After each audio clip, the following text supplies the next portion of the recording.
हुए राष्ट्रपति जी से मिलने के बाद, इस मुलाकात के बाद प्रधानमंत्री, ये सीधी तस्वीरें राष्ट्रपति भवन से।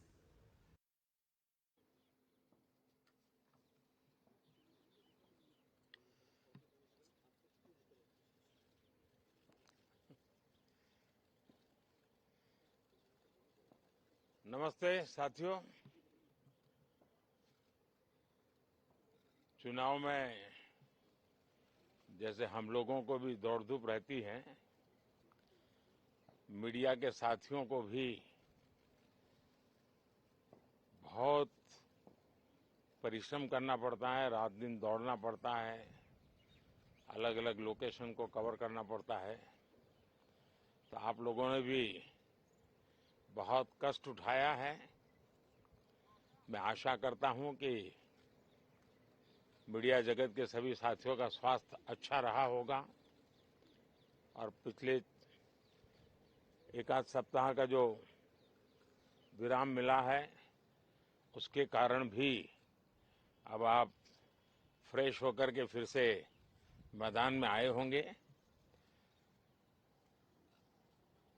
तो 18वीं लोकसभा, और वैसे भी हमारे यहाँ व्यक्ति के जीवन में 18वीं इसका बड़ा महत्व होता है।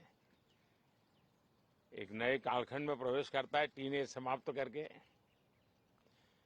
ये 18वीं लोकसभा एक प्रकार से नई ऊर्जा, युवा ऊर्जा और कुछ कर गुजरने के इरादे वाली ये लोकसभा है। और आजादी का अमृत महोत्सव के बाद का ये पहला चुनाव है। और एक प्रकार से ये वो 25 वर्ष हैं जो हमारे अमृतकाल के 25 वर्ष है, और जो 2047 देश जब आजादी की शताब्दी मनाता होगा, एक प्रकार से उन सपनों को साकार करने का एक बहुत महत्वपूर्ण पड़ाव ये 18वीं लोकसभा है। साथियों, एनडीए सरकार को तीसरी बार देश की सेवा करने का देशवासियों ने आदेश दिया है, अवसर दिया है। मैं देशवासियों का फिर से एक बार ये अवसर देने के लिए हृदय से आभार व्यक्त करता हूं। और मैं देशवासियों को विश्वास देता हूं कि पिछले 2 टर्म में जिस गति से देश आगे बढ़ा है, समाज के हर क्षेत्र में परिवर्तन साफ साफ नजर आ रहा है। 25 करोड़ लोगों का गरीबी से बाहर आना, ये अपने आप में हर भारतीय के लिए बड़ा गर्व का विषय है। और मैं देशवासियों को विश्वास दिलाता हूं कि 18वीं लोकसभा में भी, हमारे 5 साल के कार्यकाल में भी, हम उसी गति के साथ, उतने ही समर्पण भाव से देश की आशा आकांक्षाओं को पूर्ण करने में कोई कमी नहीं रखेंगे। आज सुबह एनडीए की मीटिंग हुई थी। एनडीए के सभी साथियों ने मुझे फिर से एक बार इस दायित्व के लिए पसंद किया है, और सभी एनडीए के साथियों ने राष्ट्रपति जी को इसकी जानकारी दी।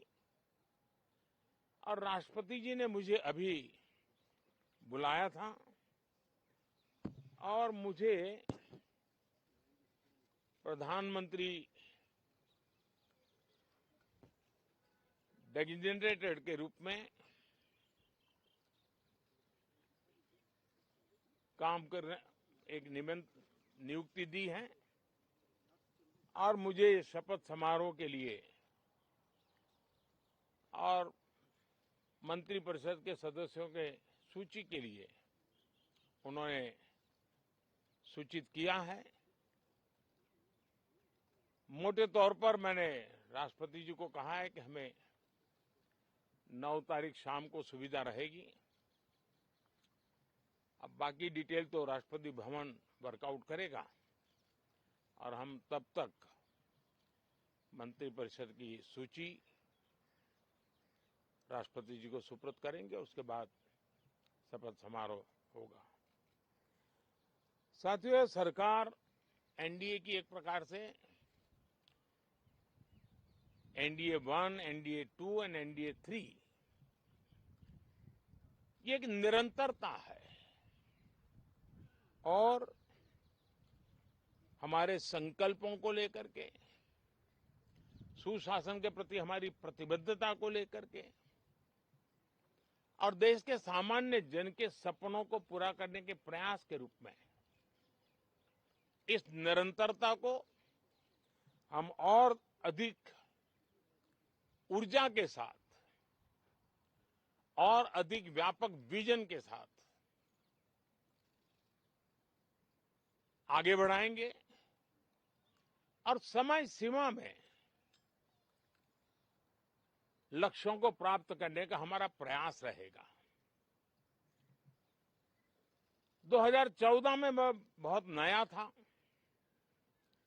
मुझे अब एक लंबे समय तक इस कार्य का अनुभव मिला है, हमारी टीम को अनुभव मिला है और इसलिए हमारे लिए अब तुरंत ही काम को आगे बढ़ाना बहुत ही सरल रहने वाला है और इस अनुभव का लाभ भी देश की सेवा करने में मिलने वाला है। इन 10 साल के कार्यकाल के दरमियान भारत की वैश्विक जो छवि बनी है, दुनिया के लिए एक विश्व बंधु के रूप में भारत उभरा है, इसका मैक्सिमम एडवांटेज अब शुरू हो रहा है और मुझे पक्का विश्वास है ये 5 वर्ष वैश्विक परिवेश में भी भारत के लिए बहुत उपयोगी होने वाले हैं। दुनिया अनेक संकटों से गुजर रही है, अनेक तनावों से गुजर रही है, अनेक आपदाओं से गुजर रही है। ऐसी विकट परिस्थिति दुनिया ने बहुत लंबे अरसे के बाद देखी है। हर देश इन सारी समस्याओं के बीच अपने आप को बचाए रखना, बढ़ाते रहना, चुनौतियों का डगर डगर पे सामना कर रहा है।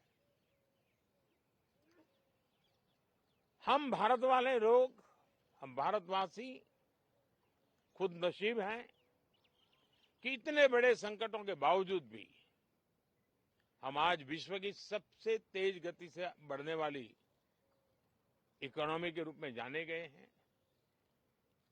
ग्रोथ के विषय में भी दुनिया में हमारी वाहवाही हो रही है। अब एक स्टेबल गवर्नमेंट मिलने के कारण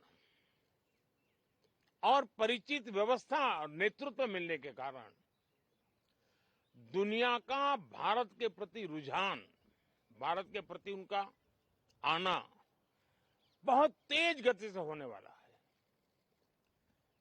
और मुझे विश्वास है कि देश के सभी राज्यों को इसका लाभ मिलेगा।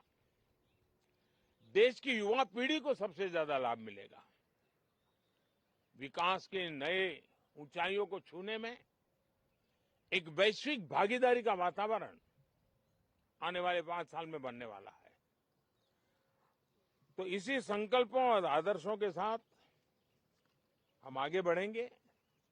मैं राष्ट्रपति जी का हृदय से आभार व्यक्त करता हूं कि एक बहुत बड़े महत्वपूर्ण दायित्व के लिए उन्होंने मुझे निमंत्रित किया है। आप सबका भी दोस्तों बहुत बहुत धन्यवाद। Thank you.